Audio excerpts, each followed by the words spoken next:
علیکم ورحمۃ اللہ وبرکاتہ۔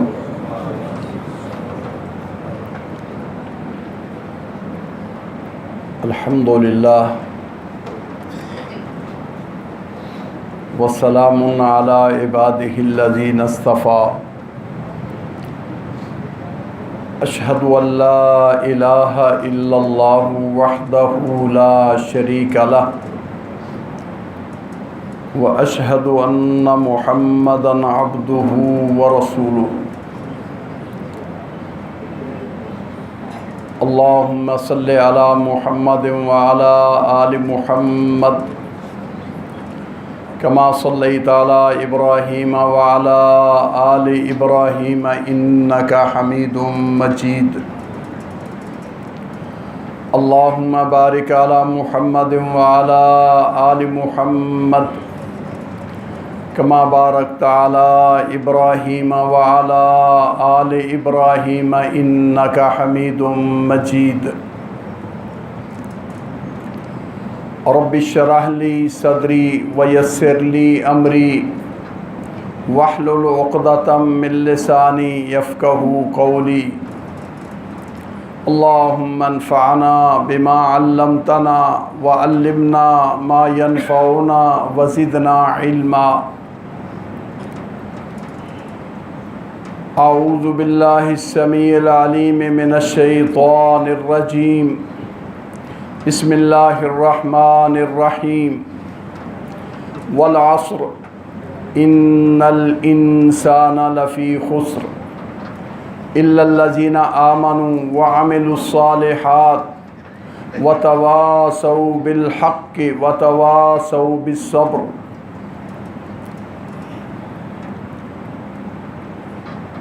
والعصر، زمانے کی قسم، عصر کی قسم۔ ان الانسان لفی خسر، بلا شبہ انسان گھاٹے میں ہے، خسارے میں ہے۔ الا الذین آمنوا وعملوا الصالحات، ما سوا ان لوگوں کے جو ایمان والے ہیں اور ایمان کے تقاضوں کے مطابق عمل کرنے والے ہیں۔ وتواصوا بالحق، اور ایک دوسرے کو حق کی وصیت کرنے والے، تلقین کرنے والے ہیں۔ وتواصوا بالصبر، اور ایک دوسرے کو ثابت قدمی اور صبر کی تلقین کرنے والے ہیں۔ ان کے سوا باقی سب انسان گھاٹے میں اور خسارے میں۔ قرآن مجید کی یہ مختصر سی آیت انتہائی جامع پیغام پر مشتمل ہے۔ صحابہ کرام، ان کا یہ معمول تھا کہ باہمی ایک دوسرے سے ملاقات ہوتی تو جب ایک دوسرے کو نصیحت کے بارے میں کہا جاتا تو یہ سورت پڑھ کے سنائی جاتی۔ اس پیغام کو ان کے دلوں میں، ان کے ذہنوں میں اجاگر کیا جاتا۔ حضرت امام شافعی رحمہ اللہ فرماتے ہیں، یہ ایک مختصر سی ہی صورت ایسی ہے، اگر صرف بندوں کی ہدایت کے لیے یہ ایک صورت ہی ہوتی تو ان کے لیے کافی تھی۔ یہ پیغام ہمیں بھی سمجھنا چاہیے۔ اس صورت کے پیغام سے ہمیں بھی فائدہ اٹھانا چاہیے کہ اللہ رب العزت نے اس صورت کے اندر، اپنے اس فرمان عالی کے اندر ہمیں یہ سبق دیا ہے کہ اپنی اس زندگی، جو یہ امتحان کا دور گزار رہے ہو دنیا میں، یہ خسارے اور گھاٹے میں نہ رکھو، بلکہ اس سے بچنے کی تدبیر کرو اور اس سے محفوظ رہنے کی کوشش کرو۔ تمہاری جد و جہد، تمہاری کوشش اور کاوش اس دنیا میں یہ ہونی چاہیے کہ ہم گھاٹے اور خسارے سے محفوظ رہ جائیں۔ اس لیے کہ یہ جس خسارے کا تذکرہ کیا گیا ہے، جس خسارے کے بارے میں یہ بیان کیا گیا ہے یہ کوئی مال و دولت کا خسارہ نہیں، یہ پائی پیسے کا خسارہ نہیں کہ جس کو انسان بعد میں پورا کر لے اور یہ اسے موقع مل جائے کہ وہ اپنے خسارے کو مداوے کی شکل اس کی بنا لے۔ یہ وہ خسارہ ہے جو اس کی زندگی کے ان لمحات کے ختم ہونے کا خسارہ ہے کہ دنیا جہان کے خزانے بھی لٹا دے تو یہ دوبارہ نہیں ملنے والا۔ وہ کیا خسارہ ہے؟ زندگی کے یہ سانس، زندگی کے یہ لمحات جو اللہ رب العزت نے نصیب فرمائے ہیں، یہ ایسے قیمتی لمحات ہیں، ایسے قیمتی یہ لمحات اور یہ سانس ہیں کہ ان سانسوں کو نہ خریدا جایا جا سکتا ہے اور نہ ان کو روکا جا سکتا ہے۔ وقت اپنی رفتار کے ساتھ چلتا رہتا ہے اور جو وقت بیت جاتا ہے وہ دوبارہ واپس نہیں آتا۔ اس لیے اس کی طرف توجہ دینی چاہیے۔ یہ زندگی جو اللہ رب العزت نے ہمیں دی ہے، یہ ہمارے سامنے جو دن رات کا آنا جانا ہے، یہ ایسے بیکار نہیں۔ هو الذی جعل اللیل والنہار خلفۃ لمن اراد ان یذکر او اراد شکورا۔ اللہ رب العزت وہ ذات جس نے رات اور دن کا یہ نظام بنایا کہ رات آتی ہے، پھر اس کے بعد دن آتا ہے، پھر رات آتی ہے، پھر دن آتا ہے۔ یہ ایک دوسرے کے پیچھے آنے والے بنائے، یہ ایسے نہیں بنا دیے کہ یہ ایک سلسلہ ہے جو چلتا ہے، نہیں، بلکہ اللہ رب العزت نے یہ ایک قدرت کی نشانی انہیں دکھائی ہے اور یہ ایک الارم ان کے سامنے رکھا ہے، لمن اراد ان یتذکر او اراد شکورا۔ یہ اس کے لیے بہت بڑی نشانی ہے، جو اللہ رب العزت کے اس نظام کو دیکھ کے نصیحت حاصل کرنا چاہے، اللہ کا شکر گزار بننا چاہے تو یہ اس کے لیے بہت بڑا پیغام ہے۔ یہ زندگی کی نعمت، یہی وہ نعمت ہے جس کی طرف پیارے حبیب صلی اللہ علیہ وسلم نے فرمایا، نعمتان مغبون فیہما کثیر من الناس۔ اللہ رب العزت کے بڑے انعام ہیں، بڑے احسان ہیں۔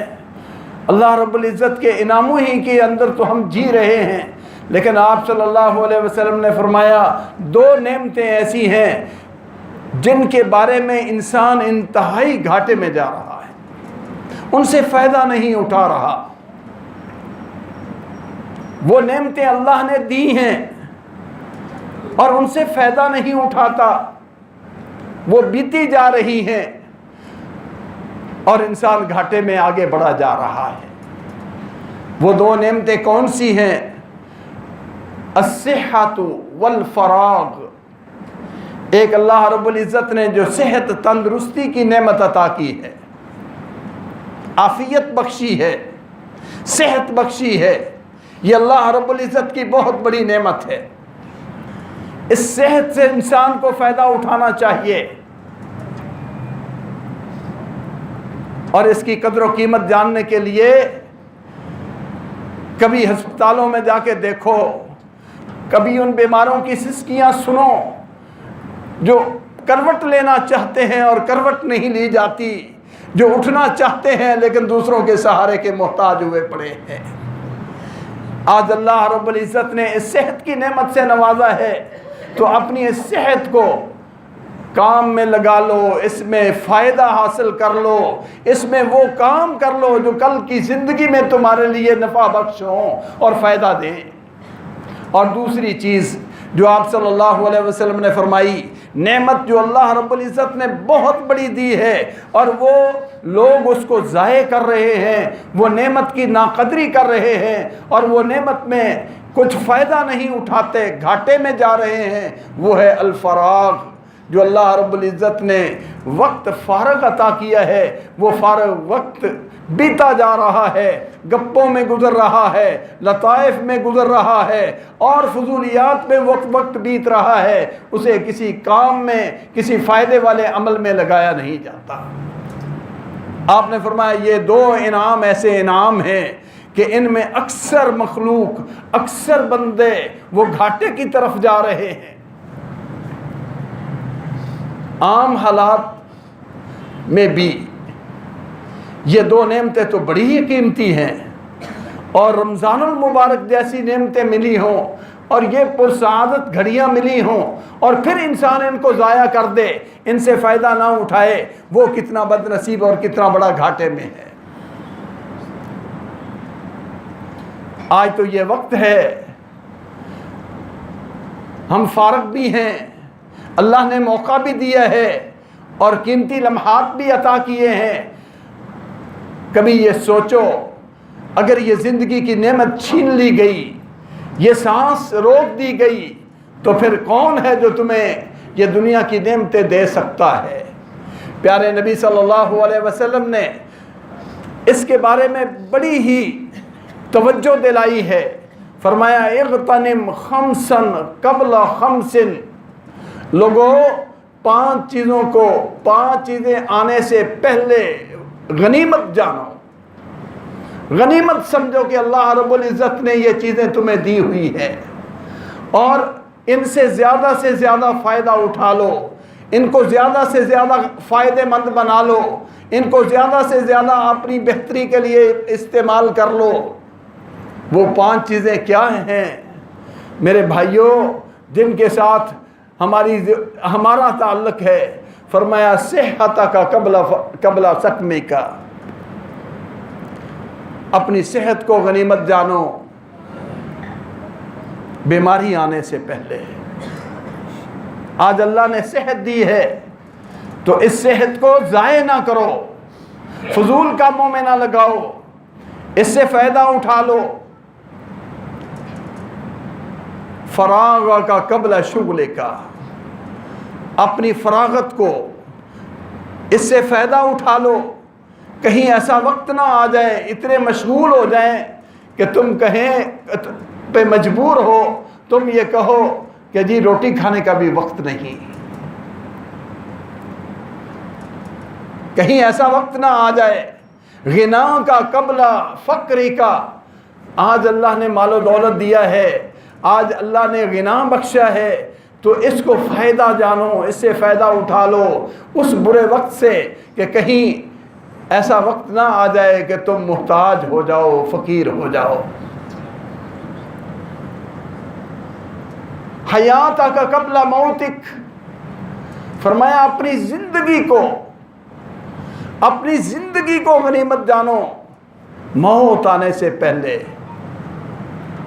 اور پھر آپ صلی اللہ علیہ وسلم نے زندگی کے ایک ایسے ممتاز اور ایک ایسے قیمتی جز کی طرف اشارہ فرمایا، شباب کا قبل حرمک، زندگی کے جوانی کے دن ان کو غنیمت جانو بڑھاپا آ جانے سے پہلے۔ آپ صلی اللہ علیہ وسلم نے تنبیہ فرمائی ہے کہ ان 5 چیزوں کو، زندگی کو، جوانی کو، صحت کو، فارغ البالی کو اور اپنی مال و دولت کو غنیمت جانو کہ یہ 5 چیزیں جو اللہ کی نعمتیں ہیں کہیں چھن نہ جائیں، اور پھر تم انہیں تلاش کرنا چاہو اور یہ لمحات ان کو حاصل کرنا چاہو، نہ یہ تمہیں مل سکیں نہ کوئی لٹا سکے۔ اب اس حدیث میں آپ غور کریں، 5 چیزوں میں سے ایک چیز کا تعلق مال ہے، باقی 4 چیزوں کا تعلق اس انسانی زندگی سے ہے۔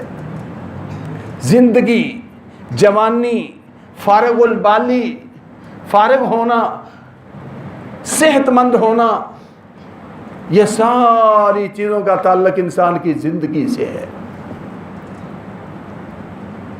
آپ نے فرمایا ان کو غنیمت جانو، مختلف انداز سے زندگی کے ہر شعبے میں، زندگی کے ہر جانب کو دیکھو، کہیں وہ نعمت چھن نہ جائے اور پھر ہمیں حسرت اور افسوس رہ جائے۔ اس کو کسی کام میں لگا لو، اس سے فائدہ اٹھا لو، اور فائدہ کیا اٹھانا ہے، کدھر لگانی ہے یہ زندگی، یہ بھی ہوش کرنے کی چیز ہے۔ یہ ایسی نہیں کہ جی زندگی ہے، صحت ہے، قوت ہے، طاقت ہے، میں جو چاہوں اس کو لگاؤں، نہیں۔ فرمایا لا تزول قدم عبد حتی یسأل عن اربع، بندے ہوش سے ان نعمتوں کو کام میں لگانا ہے۔ یہ نہیں کہ آپ کہیں کہ میں طاقتور ہوں تو میں اپنی طاقت کے بل بوتے پر جو چاہوں کروں، میں صحت مند ہوں تو اپنی صحت کو جیسے جی چاہوں لگاؤں، میں فارغ ہوں تو میں اس کو جدھر جی چاہوں اپنی کمائی میں لگا دوں۔ نہیں، فرمایا کل اللہ کے دربار میں تو نے کھڑے بھی ہونا ہے، جس رب نے یہ نعمتیں دی ہیں اس نے ان نعمتوں کے بارے میں پوچھ بھی لینا ہے، ان نعمتوں کے بارے میں جواب بھی دینا ہے۔ اس وقت تک کسی کو قدم اٹھانے کی اجازت نہیں ہوگی۔ لا تزول قدم عبد، کسی آدمی کو اللہ کی عدالت میں اس وقت تک قدم اٹھانے کی اجازت نہیں ہوگی جب تک ان سوالوں کا جواب نہ دے لے۔ اور ان سوالوں میں یہ سوال ان عمرہ فیما افنا و ان شبابہ فیما ابلا، بتاؤ زندگی کی بہاریں دی تھی کہاں بیتی تھی، کہاں تو نے لگائی تھی، اور جوانی دی تھی تو نے اپنی جوانی کو کہاں پوشیدہ کیا تھا، کہاں برباد کیا تھا۔ اس لیے ہمیں یہ بھی فکر کرنا چاہیے کہ یہ اللہ کی نعمتیں ہیں، اللہ کے احسان ہیں، اللہ کے یہ فضل ہیں، تو ان کو کارآمد کیسے بنایا جا سکتا ہے، اس سے کیا فائدہ حاصل کرنا ہے۔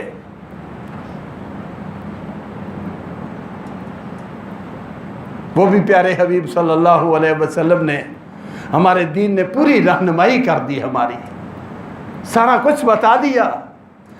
یہ نہیں کہ آپ نے اگر دولت زیادہ کما لی تو تم سمجھو کہ میں نے اپنی زندگی کو بڑی پروفٹ میں لگا دیا ہے، اپنا نام کما لیا تم سمجھو کہ میں نے اپنی زندگی میں بہت کام کر لیا ہے۔ نہیں، اللہ رب العزت نے اس کے لیے پیدا نہیں کیا۔ وَمَا خَلَقْتُ الْجِنَّ وَالْإِنسَ إِلَّا لِيَعْبُدُونَ، بھئی اصل فائدہ یہ ہے کہ جس مقصد کے لیے اس مالک نے یہ چیزیں دی ہیں، اس وقت کے اندر ان نعمتوں کے اندر اس چیز کی طرف توجہ کی جائے، اور وہ ہے اللہ کی بندگی، اللہ کی معرفت، اللہ سے تعلق، اور اللہ رب العزت کی محبت کو حاصل کرنے کے لیے جد و جہد کرنا۔ یہ اللہ رب العزت نے ہمیں یہ وقت دیا ہے کہ اس کی طرف آ جاؤ، اور یہ قرآن و حدیث کی دلائل میں بڑا واضح ہے۔ فرمایا یا ایھا الذین آمنوا لا تلہکم اموالکم ولا اولادکم عن ذکر اللہ ومن یفعل ذلک فاولئک هم الخاسرون۔ کیسے گھاٹا ہے؟ فرمایا دیکھو میں نے دنیا میں مال بھی دیا ہے، یہ وہی دولت ہے جس کے بارے میں آپ نے وصیت کی تھی کہ اپنی اس تمنگری کو فقیری آنے سے پہلے پہلے غنیمت جانو، یہ زندگی ہے۔ فرمایا لا تلہکم اموالکم ولا اولادکم عن ذکر اللہ، یہ دنیا کی چیزیں تمہیں اللہ سے بیگانہ نہ کر دیں، اللہ کے ذکر سے بیگانے نہ ہو جاؤ، یہ اللہ کے ذکر سے تمہیں غافل نہ کر دیں، اور اگر تم غافل ہو گئے وَمَن يَفْعَلْ ذَلِكَ، جس نے ایسا کیا، ان چیزوں میں کھو گیا اور اللہ کو فراموش کر دیا، فَأُولَئِكَ هُمُ الْخَاسِرُونَ، وہ ہے گھاٹا پانے والے، وہ ہے گھاٹا پانے والے۔ اللہ نے زندگی دی، مال دیا، نعمتیں دی، اس نعمتوں میں کھو کر ایسا کھو گیا کہ مالک الملک ہی کو فراموش کر دیا، یہ ایسا گھاٹا ہے۔ فرمایا فَأُولَئِكَ هُمُ الْخَاسِرُونَ۔ دوسری جگہ پر فرمایا وَلَا تَكُونُوا كَالَّذِينَ نَسُوا اللَّهَ فَأَنسَاهُمْ أَنفُسَهُمْ أُولَئِكَ هُمُ الْفَاسِقُونَ۔ ایسے نہ ہو جانا کہ ان چیزوں میں کھو کر اپنے مالک ہی کو بھلا دینا، اپنے مالک ہی کو فراموش کر دینا۔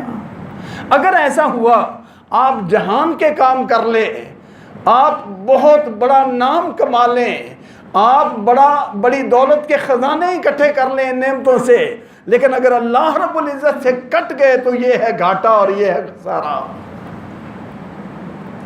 آج دنیا لگی ہوئی ہے ہیں کچھ ایسے جو کہتے ہیں ہمیں کام میں فرصت ہی نہیں ملتی، کام میں لگے ہوئے ہیں، جٹے ہوئے ہیں، اور وہ یہ سمجھتے ہیں کہ ہم اپنی زندگی کو بڑا قیمتی بنا رہے ہیں۔ قیمتی نہیں، انتہائی گھاٹے میں جا رہی ہے اگر اللہ رب العزت کے ذکر سے غفلت ہے۔ خسارہ یہ ہے گھاٹا کہ کوئی آدمی اللہ رب العزت کی نعمتوں سے بجائے اس کے لمن اراد ان یتذکر او اراد شکورا، شکر گزاری نصیب نہ ہوئی، اس سے نصیحت حاصل نہ ہوئی، اس سے یہ اللہ رب العزت کی پہچان نہ ہوئی، ان چیزوں میں اللہ رب العزت نے جس کام کے لیے دی تھی ادھر نہ لگایا تو یہ ہے خسارہ، یہ ہے گھاٹا۔ اور اللہ رب العزت نے ان نعمتوں کے بارے میں ہمیں کہا بھی ہے، حدیث قدسی ہے، اللہ رب العزت خود فرماتے ہیں یا ابن آدم تفرغ لعبادتی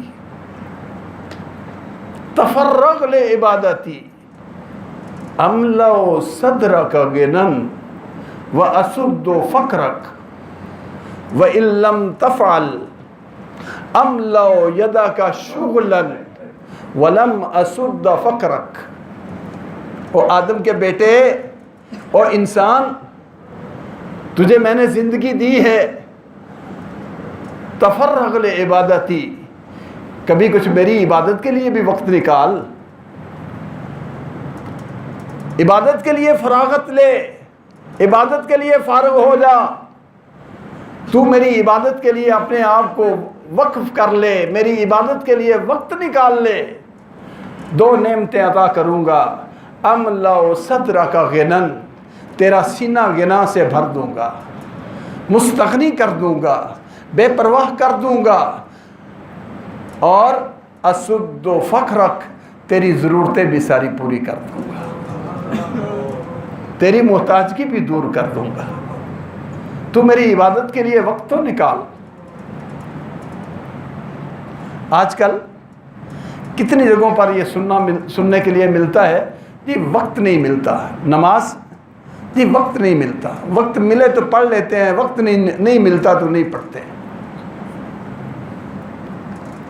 اللہ فرماتے ہیں جس رب نے یہ وقت پیدا کیا، جس رب نے تجھے پیدا کیا، جس رب نے یہ ساری نعمتیں دی، وہ رب آپ سے وعدہ کرتا ہے یا ابن آدم تفرغ لعبادتی، میری عبادت کے لیے وقت تو نکال، اپنے ٹائم ٹیبل میں میری یاد کا وقت تو رکھ۔ کیا کروں گا؟ سینہ بھی غنا سے بھر دوں گا اور تیری ضرورتیں بھی پوری کر دوں گا۔ غنی ہونا، یہ کثرت پیسے اور مال و دولت اور سامان سے آدمی کا سینہ کبھی غنی نہیں ہوتا۔ لیس الغنا عن کثرت العرض ولکن الغنا غنى النفس۔ آپ صلی اللہ علیہ وسلم نے فرمایا دولت اکٹھی کر لو تو اس سے یہ نہ سمجھو کہ میں غنی ہوں، مال و سامان جمع زیادہ کر لیا تو یہ نہ سمجھو میں غنی ہوں۔ غنی ہونا یہ ہے کہ اللہ رب العزت دل کو بے پرواہ کر دے، دل مستغنی ہو جائے۔ اور یہ وعدہ ہے اگر تو عبادت کے لیے وقت نکالے تو میں تجھے یہ نعمت عطا کر دوں گا، تجھے مستغنی کر دوں گا۔ اور پھر یہ بھی نہیں کہ صرف مستغنی ہی نہیں، دنیا کی زندگی ہے، دنیا میں رہنا ہے، اور ہم قدم قدم پہ سوچتے ہیں جی بچوں کا کون مستقبل، اس کے بارے میں تو فکر ہے نا، جی کھانا بھی تو ہے نا، چولہا بھی تو چلانا ہے نا، یہ کام بھی تو ہے نا۔ اللہ فرماتے ہیں وَأَسُدُّ فَقْرَكَ، تیری جتنی ضرورتیں ہیں پوری کر دوں گا۔ وَإِن لَمْ تَفْعَلْ، اگر تو یہ کہتا رہے کہ مجھے عبادت کے لیے وقت نہیں، اگر تو میری عبادت کے لیے فراغت نہ نکالے تو پھر سن لے، املا یدک شغلا، تیرے ہاتھ کام سے بھر دوں گا، مارے مارے کرتے رہو گے، کبھی ادھر کبھی ادھر، چکر ہی نہیں ختم ہوں گے۔ لیکن اس کے باوجود ولم اسد فقرک، تیری ضرورتیں پھر بھی پوری نہیں کروں گا، ایک پوری ہوگی تو دوسری سر کے اوپر چڑھی ہوگی۔ آج وہ وقت جو اللہ رب العزت نے اتنا قیمتی دیا ہے، ہم کہتے ہیں جی وقت نہیں، لگایا کدھر ہے؟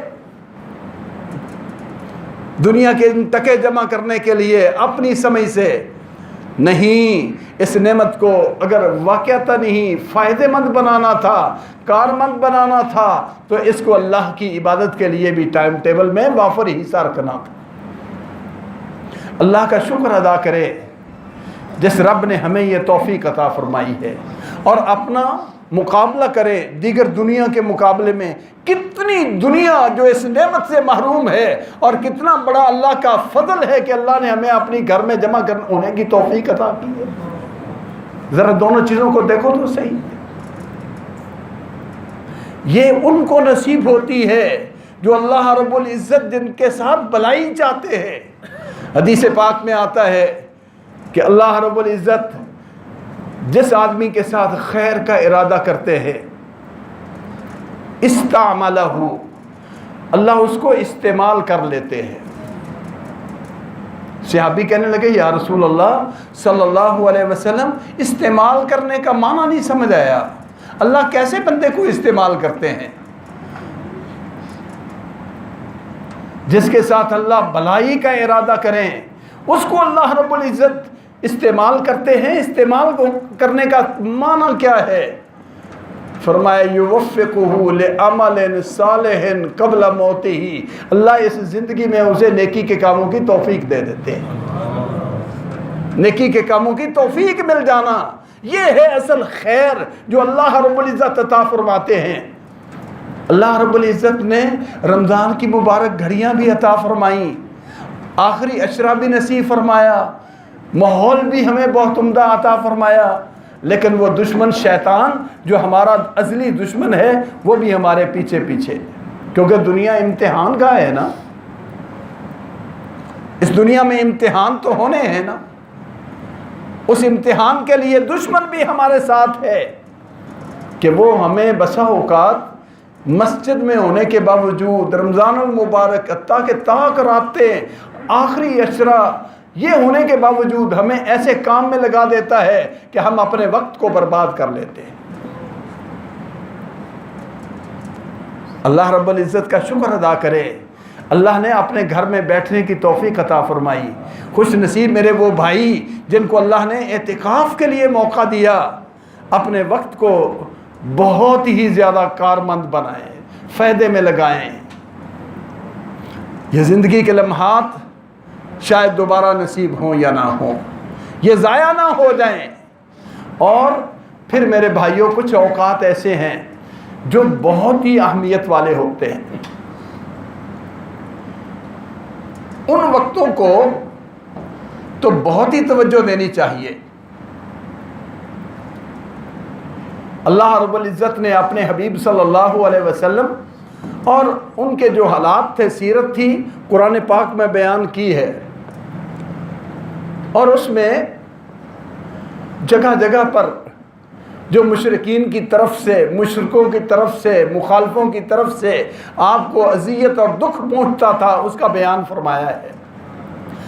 تو اللہ نے اپنے پیغمبر کو ڈھارس دی، تسلی دی، اور اس کے مداوے میں اللہ نے اپنے پیغمبر کو رستہ بتایا، وَاصْبِرْ عَلَىٰ مَا يَقُولُونَ وَسَبِّحْ بِحَمْدِ رَبِّكَ قَبْلَ طُلُوعِ الشَّمْسِ وَقَبْلَ غُرُوبِهَا۔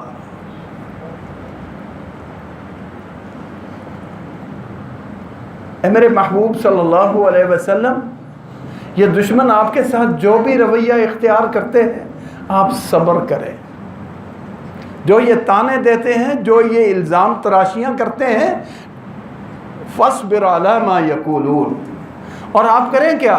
وَسَبِّحْ بِحَمْدِ رَبِّكَ، اپنے رب کی حمد کے ساتھ تسبیح پڑھے، کب؟ قبل طلوع الشمس و قبل غروبها، سورج طلوع ہونے سے پہلے اور سورج غروب ہونے سے پہلے۔ یہ صبح کا وقت اور عصر کا وقت انتہائی قیمتی وقت ہے، یہ انتہائی قیمتی وقت ہے۔ ہم یہ دونوں وقت ضائع کرتے ہیں اور ہمیں احساس نہیں ہوتا۔ دیکھو نعمتان مغبون فیہما کثیر من الناس، اللہ کی دی ہوئی نعمتیں اور کتنے لوگ ان میں گھاٹے میں چلے جاتے ہیں۔ فجر کی نماز پڑھی، ہمیں یہ پڑھی ہوتی ہے جلدی بھاگ کے جا کے سو جائے۔ عصر کا وقت ہوتا ہے، ہمیں یہ فکر ہوتی ہے کہ میں بازار سے یہ خرید لوں، وہ کر لوں، وہ کر لوں، اس وقت کام سارے اکٹھے ہوئے ہوتے ہیں۔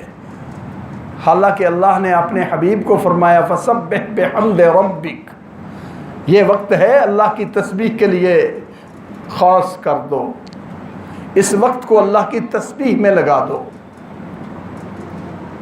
صبح کے وقت کے بارے میں اس قدر اسلامی تعلیمات ہیں کہ انسان اگر تھوڑی سی توجہ دے لے تو اتنے خزانے اس وقت کے اندر رکھے ہیں کہ انسان کسی اور موقع پر وہ تلاش کرے تو نہیں مل سکتے ہیں۔ ہم نیند کی وجہ سے ان کو ضائع کرتے ہیں، اور بالخصوص میرے کچھ احباب، میرے کچھ عزیز، میرے بزرگ جو اعتکاف کے لیے اپنے آپ کو مختص کر کے بیٹھے ہیں، ان کو بھی یہ فکر ہوتی ہے کہ صبح کی نماز کے بعد ہمیں جلد سونے کا موقع دے دیا جائے۔ سب سے پہلی بات محرومی یہ نبی صلی اللہ علیہ وسلم کی سنت سے محرومی ہوتی ہے۔ آپ صلی اللہ علیہ وسلم کے بارے میں صحیح حدیث کے اندر موجود ہے کہ آپ صلی اللہ علیہ وسلم صبح کی نماز کے بعد مسجد میں تشریف رکھتے، دو زن ہو کر بیٹھ جاتے، یا آپ بسا اوقات چوکڑی لگا لیتے، چار زانوں ہو کے بیٹھ جاتے، جب تک سورج نہ چڑھ آتا مسجد میں رہتے۔ ہمیں اس وقت نبی صلی اللہ علیہ وسلم کے اسوے اور نمونے کو نظر انداز کر کے ہم چلے جاتے ہیں۔ یہ وقت کیسا ہے؟ حضرت معاذ رضی اللہ تعالیٰ عنہ کی ایک حدیث، فرمایا اگر کوئی آدمی صبح کی نماز کے بعد مسجد میں بیٹھتا ہے سورج طلوع ہونے تک 2 رکعت نماز پڑھتا ہے، اللہ فرماتے ہیں تیرے گناہ سمندر کی جھاگ سے بھی زیادہ ہو تو معاف کر دوں گا۔ ہم نے کس وقت کو ضائع کر دیا؟ پیارے حبیب صلی اللہ علیہ وسلم فرماتے ہیں مجھے ان اوقات میں فجر کی نماز کے بعد سورج طلوع ہونے تک ذکر کا موقع مل جائے، 4 غلام اولاد اسماعیل علیہ السلام سے ان کو آزاد کرنے کے مقابلے میں مجھے یہ لمحات ذکر زیادہ قیمتی ہے۔ یہ وہ وقت ہے،